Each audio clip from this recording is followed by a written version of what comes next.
Cette photo a été prise le 9 mai 2025. Vladimir Poutine, assis à côté du dirigeant chinois Xi Jinping, accueille 29 chefs d'État sur la place rouge. À l'arrière-plan, plus de 180 véhicules militaires. Des chars. Des missiles balistiques intercontinentaux. 11 500 soldats en marche.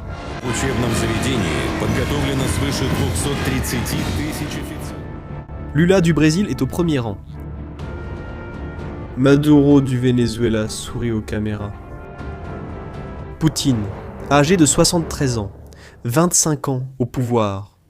L'image est celle d'un homme invincible.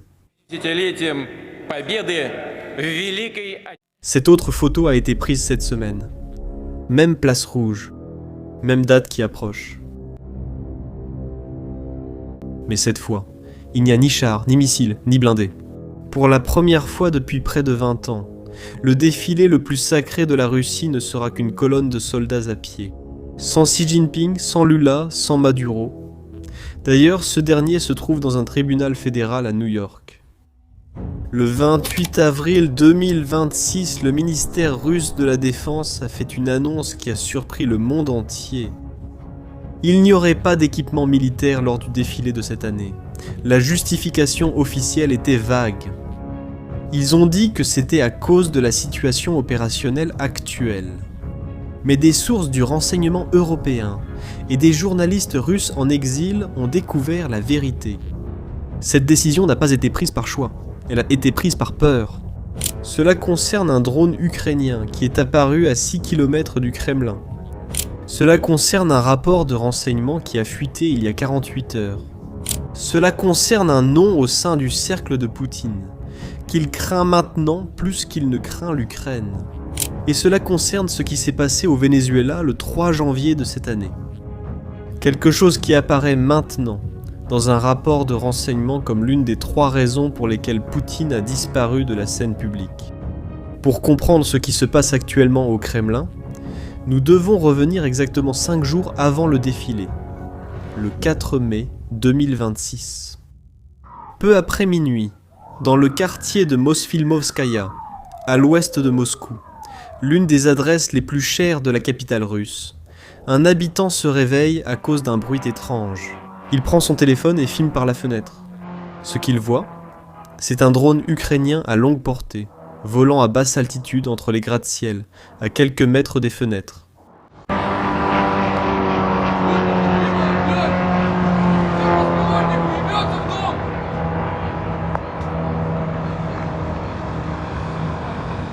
Le drone passe devant son immeuble, continue sa route et explose quelques secondes plus tard.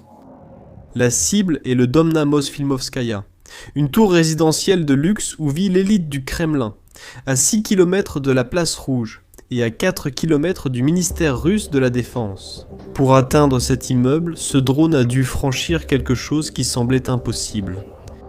Moscou est entouré du système de défense aérienne le plus dense au monde. 101 positions anti-aériennes entourent la capitale russe, y compris 10 batteries des systèmes de défense aérienne longue portée les plus avancés de la Russie. Chacune coûtant des centaines de millions de dollars et plus de 800 systèmes à courte portée. Tous ont échoué à empêcher ce drone. Il est passé à travers chacun d'eux et a explosé dans un immeuble résidentiel, à moins de 6 km du bureau de Vladimir Poutine. La réaction du Kremlin a été révélatrice. Le maire de Moscou a minimisé l'attaque. Il a publié un court message sur Telegram, disant simplement qu'il n'y avait pas de victimes. Aucun communiqué du ministère russe de la Défense, ni déclaration de Vladimir Poutine. Un silence total. Mais il y a eu autre chose. Au cours des 24 heures suivantes, l'internet mobile à Moscou a été coupé, une mesure que le Kremlin lui-même admet faire partie de la défense contre les drones. La sécurité autour de la place rouge a été doublée, et le ministère russe de la Défense a émis une menace sans précédent. Si l'Ukraine attaquait le défilé du 9 mai, la Russie lancerait une attaque massive de missiles contre le centre de Kiev. La question à laquelle le Kremlin ne veut pas répondre est simple. Si la défense aérienne la plus chère du monde n'a pas empêché un drone, qu'est-ce qui va en empêcher 10 ou 100 pendant le défilé? La réponse est rien. Et Vladimir Poutine le sait. Ce drone du 4 mai n'était que le dernier d'une série d'événements qui ont réduit Vladimir Poutine à l'homme qu'il est aujourd'hui à la tête de la Russie.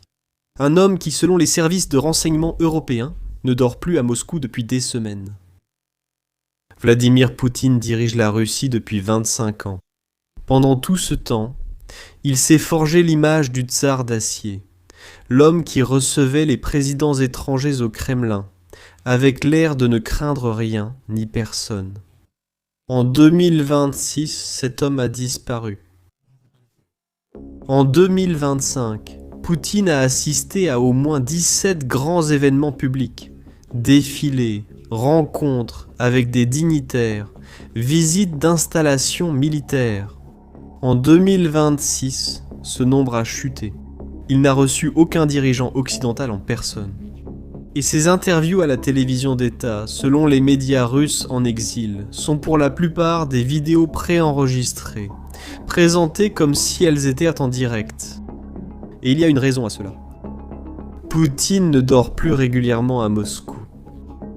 Selon un rapport des services de renseignement européens, publié ces derniers jours par le Financial Times et CNN, Vladimir Poutine a passé des semaines dans des bunkers dans la région de Krasnodar, dans le sud de la Russie.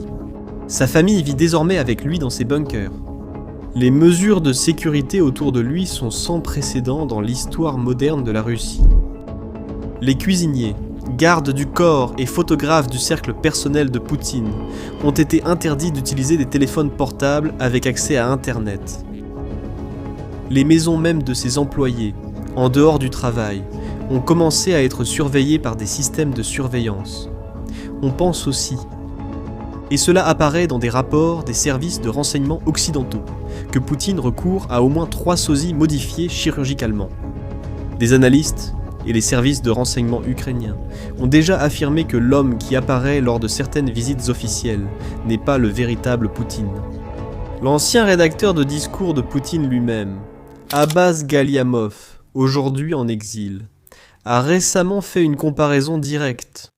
Ce que nous voyons, c'est Poutine qui répète, 80 ans plus tard, les derniers jours d'Adolf Hitler. Le même isolement dans un bunker. La même microgestion obsessionnelle du conflit. La même méfiance envers ses propres généraux. Mais tout cet appareil de protection a été mis en place pour une raison que Poutine n'admet pas publiquement. Il ne se cache pas seulement des drones ukrainiens. Il se cache de quelqu'un de bien plus proche.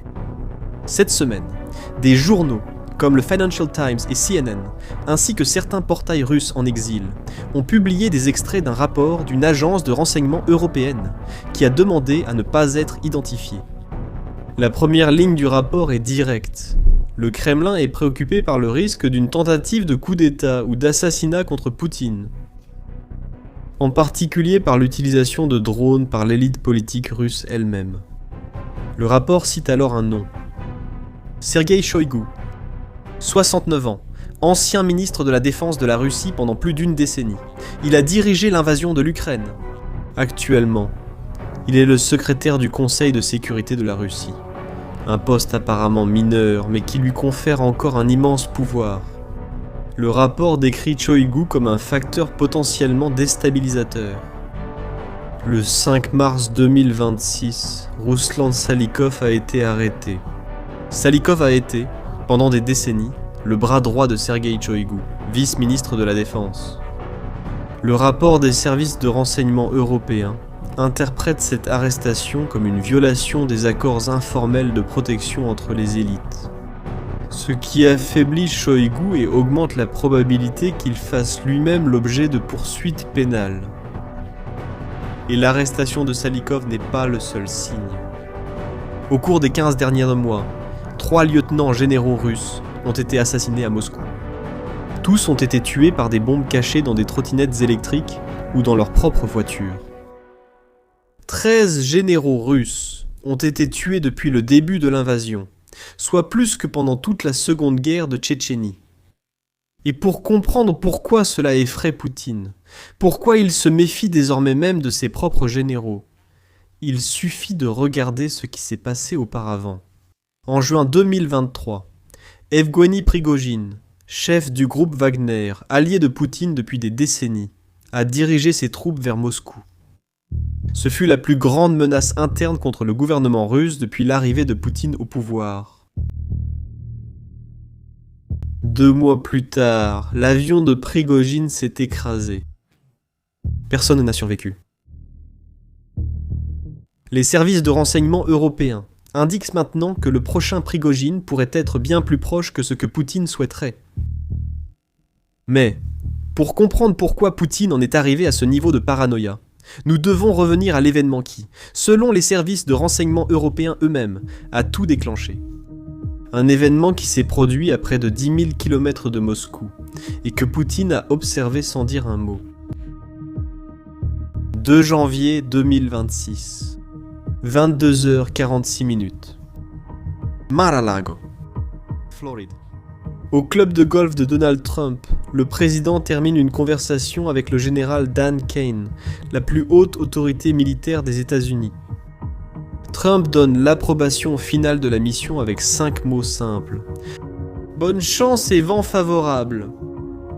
Cette même nuit, plus de 150 avions américains décollent de 20 bases différentes à travers le continent américain, convergeant vers le palais de Miraflores, à Caracas, capitale du Venezuela. À l'intérieur se trouve Nicolás Maduro, président du Venezuela depuis 13 ans, allié de Poutine, de l'Iran et de la Chine. L'homme qui, pendant plus d'une décennie, s'est moqué des États-Unis en disant qu'ils ne tomberaient jamais. L'attaque commence à 2h du matin, heure locale. Une cyberattaque américaine plonge Caracas dans le noir.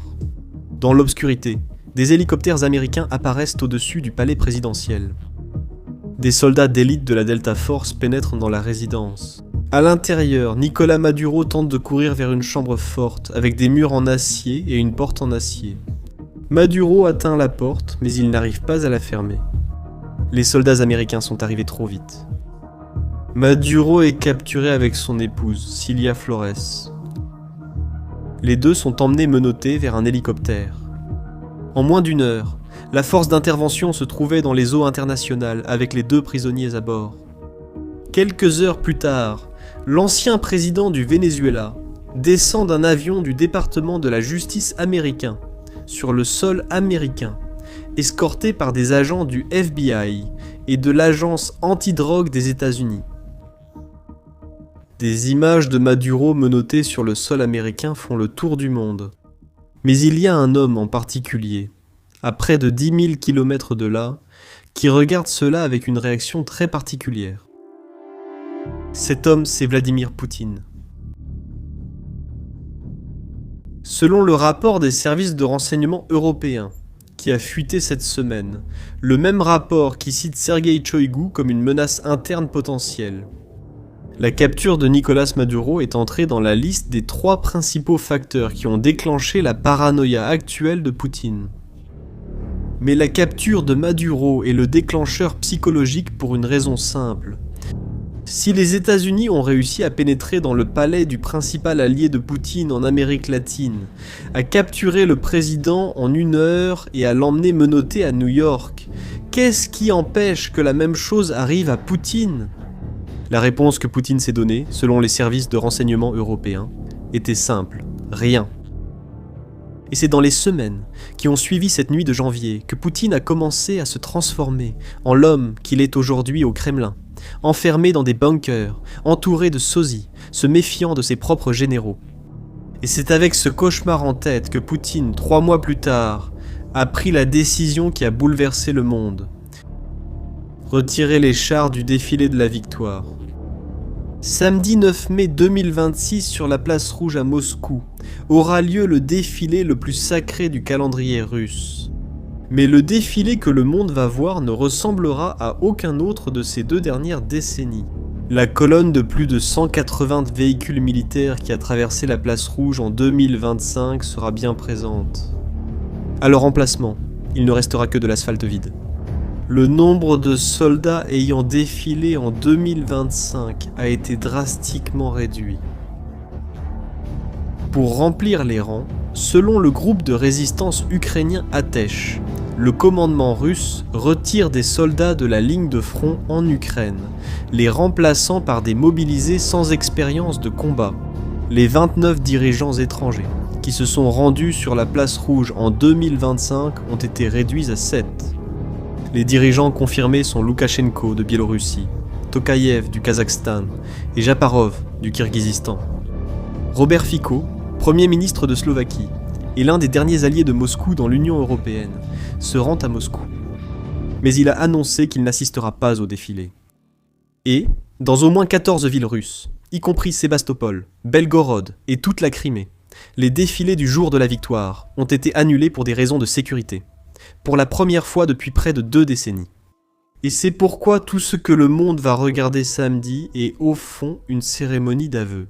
L'aveu que la Russie n'a plus rien de ce qu'elle avait l'habitude de montrer. Ni chars, ni alliés, ni défense aérienne fiable, ni même sécurité au sein du cercle présidentiel. Il y a 25 ans, Vladimir Poutine est arrivé au pouvoir en promettant de restaurer l'Empire russe. Le 9 mai, il va présider, du haut de la tribune sur le mausolée de Lénine, le défilé le plus réduit des 2 dernières décennies. Ce contraste est ce que le rapport des services de renseignement européens appelle un aveu public de la faiblesse actuelle du régime. Ce n'est pas la fin de Poutine, mais c'est la première fois, depuis près d'un quart de siècle, que cette faiblesse va être montrée en direct. Et c'est pourquoi la décision de retirer l'équipement militaire du défilé est, en soi, la nouvelle la plus importante. Samedi, Poutine va présider le défilé le plus réduit des 2 dernières décennies. La justification officielle sera la situation opérationnelle. La véritable raison, comme l'ont montré les rapports des services de renseignement européens cette semaine, est tout autre. Il a peur de l'Ukraine, de ses propres généraux et de ce qui est arrivé à Maduro en janvier. Poutine ne va pas tomber immédiatement. Mais la Russie qu'il gouverne aujourd'hui n'est plus la même qu'il y a quelques mois. Et le défilé du 9 mai sera le premier aveu public de ce changement. Et peut-être que personne n'a mieux résumé cela que le président ukrainien lui-même, Volodymyr Zelensky, dans une déclaration cette semaine. La Russie en est arrivée au point où son principal défilé dépend déjà de nous, et c'est un signe clair. Il faut que cela cesse. Je remercie tous ceux qui sont avec nous, ceux qui sont avec l'Ukraine. Gloire à l'Ukraine. Si vous avez aimé la vidéo, abonnez-vous à la chaîne et activez la cloche. À la prochaine.